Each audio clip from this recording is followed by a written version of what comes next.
So, hello guys. Ayan. So, very random lang tong vlog ko ngayon.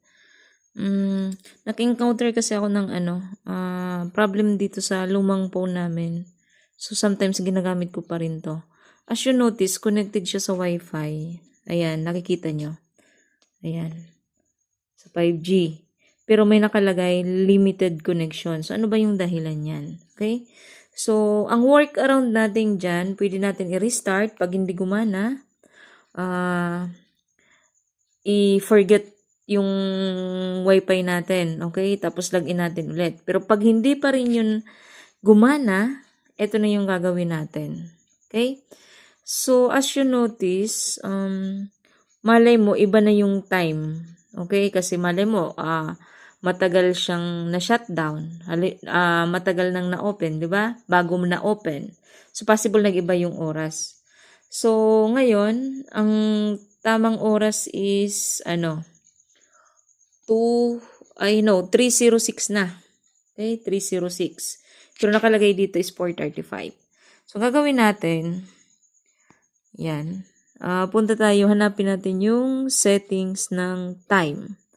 Okay, so pwede nyong i-search dito or pwede rin dito. So, ang gamit ko palang, etong cellphone palang binibidyo ko is Realme 5. So, old model na to. So, sabi ko nga, tambak na tong cellphone na to. So, as you can see, yung tempered glass niya, may mga crack na. So, yan, ginawa ko lang siyang model ngayon. Okay? So, next, ito, additional settings. Nandito yung date and time ni Realme 5. So, i-click lang natin siya. Then, here, ayan, itong pinupoint ko, i-click lang natin yan para ma-network provided siya. Okay? Ayan. So, nauna natin siya. So, may, nag-set na. So, automatic, yung time niya, naayos na. 3:07. Okay? Ayan. Yan, o.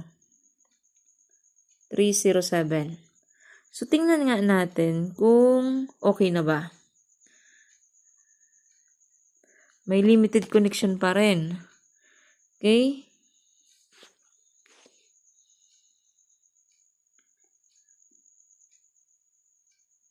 I-off muna natin yung Wi-Fi. Tapos, on ulit. Ayan. So, as you notice, nawala na yung limited connection. Okay? Ginawa natin, nung naayos natin yung date niya, di ba? Ginawa natin network provided time. So, in-on off natin yung Wi-Fi natin. Okay? Yan. In-on off ko siya. Then, ngayon, kung kanina nakikita nyo is limited connection, ngayon po, ito na siya. Connected na. Okay? So, yan lang ang pinaka-workaround natin kung if ever ma-encounter natin yung limited connection. Okay? Ayan. So, bali tatlo yung way, di ba? Pwede nyong on-off yung Wi-Fi or pwede nyong i-restart yung phone ninyo. Tapos, ayun, yung last nga na ginawa natin, yung network provided time natin is inayos natin. So, that's all for today's vlog. Ayan. Thank you for watching.